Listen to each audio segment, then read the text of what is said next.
Hari ini kita akan membahas tentang outlook ke depannya untuk sektor consumer goods.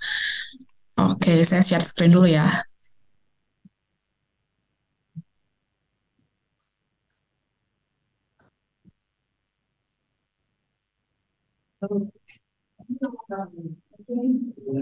Oke, sudah terlihat ya, sahabat Mira Aset.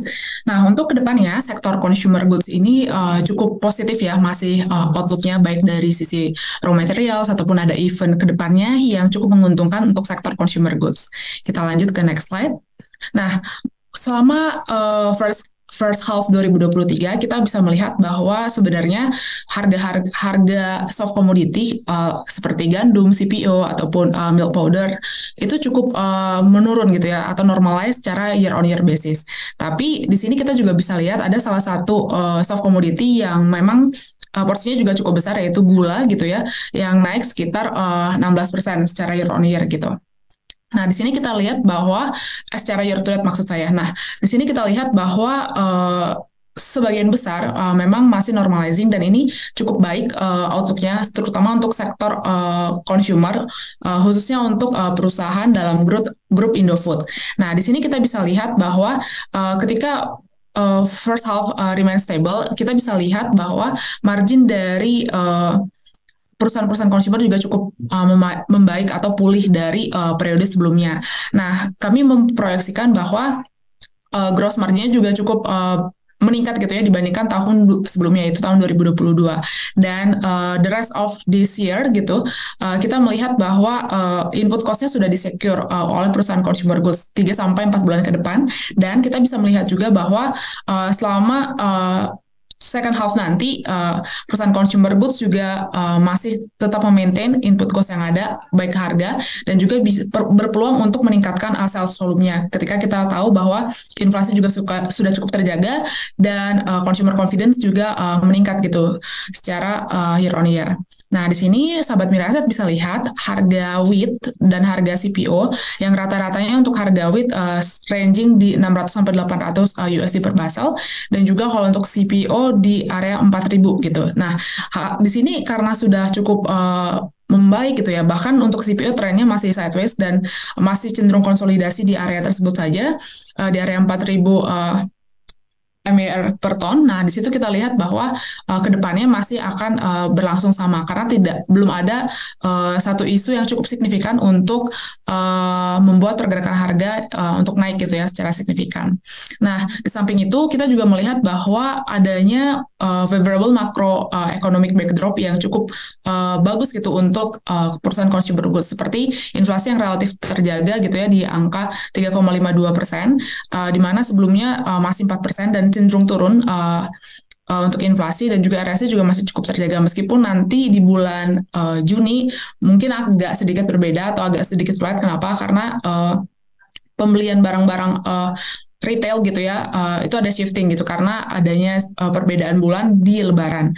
Lalu yang kita bisa lihat juga Consumer Confidence Index juga cukup terjaga di level optimistik, bahkan trennya juga cenderung naik selama first half ini. Dan kami expect bahwa belum ada isu signifikan tertentu di mana hal ini bisa merubah tren dari consumer confidence di Indonesia.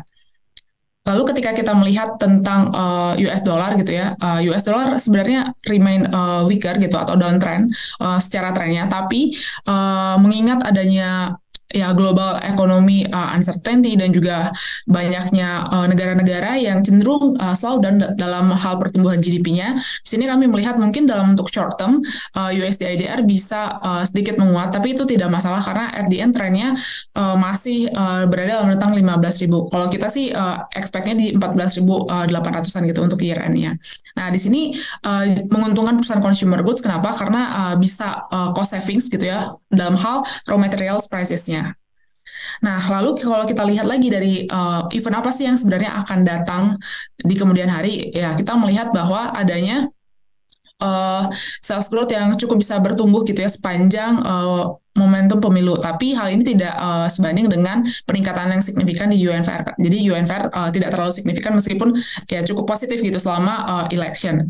Nah, kita juga melihat bahwa ada dua hal yang cukup harus kita antisipasi ke depannya, yaitu adanya El Nino gitu ya, fenomena El Nino yang bisa berlangsung mungkin agak telat datangnya sekitar akhir tahun ini atau awal tahun depan, dan kita juga melihat bahwa adanya kenaikan dari excise tax gitu ya, cukai dari makanan bermanis gitu ya, makanan manis itu juga bisa cenderung mendorong margin dari Indofood, ICBP ataupun UNVR. Tapi karena belum terimplementasi, makanya kita masih refleksi sedikit gitu ya impact-nya di tahun 2024 nanti. Sehingga dari semua hal yang ada saat ini dan yang akan datang gitu ya, untuk yang akan datang, kami melihat bahwa indeks non cyclical gitu ya, khusus untuk consumer goods yang di bawah coverage kami sebenarnya masih relatively aman. Kenapa? Karena kita bisa lihat bahwa di balik semua pergerakan yang mungkin tidak terlalu atraktif dari GCI, tapi untuk saham-saham yang tergabung dalam sektor IDX non cyclical juga cukup baik gitu performanya, bahkan ada negative correlation di sini. Oke, berikut ini adalah performance dari saham-saham consumer goods. Terlihat bahwa ICBP lebih outperform ya Bapak Ibu dari DCI, tapi UNVR lebih relatively slow down gitu pergerakannya. Karena mengingat adanya penambahan budget untuk ad spend supaya Unilever juga bisa memperkenalkan produk-produk baru yang inovatif. Sedangkan kalau untuk ICBP dan INDF, tadi sudah kita bahas juga bahwa marginnya cukup terjaga. Kenapa? Karena cost inputnya juga relatively lebih rendah, mengingat harga komoditas yang juga cukup terjaga gitu, khususnya untuk wheat dan juga CPO. Oke, nah jadi di balik semua hal tadi kita mengupgrade untuk TP kita baik untuk ICBP dan INDF dari yang awalnya 12.500 jadi 13.000 dan INDF dari yang awalnya 7.700 jadi 8.300 untuk setahun ke depan. Lalu mengingat kalau untuk Indofood sendiri INDF cukup undemanding ya dibandingkan relative valuation yang lain gitu. Kalau kita bisa lihat di forward PE band-nya. Nah, that's why kita cukup percaya juga untuk Indofood di 8.300 dan untuk ICBP mengingat adanya sales volume dari noodles yang juga cukup terjaga dan harga cost inputnya juga bisa relatif lebih rendah untuk semester 2 nanti kita upgrade di 13.000 dan kita tetap prefer untuk ICBP sebagai topik kita. Dan juga untuk Unilever sendiri kita sedikit mendowngrade dari target multiple kita dari yang awalnya 33,8 kali jadi 33 kali gitu ya. Kenapa? Karena kita lihat belum adanya sentimen yang cukup menarik juga untuk Unilever sepanjang 2 bulan terakhir dan juga nanti di second half nanti. Dan kita juga masih wait and see terhadap pergerakan ataupun mungkin respon dari pasar gitu ya terhadap produk-produk barunya yang akan kita nantikan di second quarter result nanti gitu. Jadi ini earnings preview kami juga sehingga ICBP kita conclude di TP-nya di 13.000, Indofood di 8.300 dan Unilever di 4.500. Oke, sekian sahabat Mira. Saya terima kasih banyak. Kembali ke Glenda.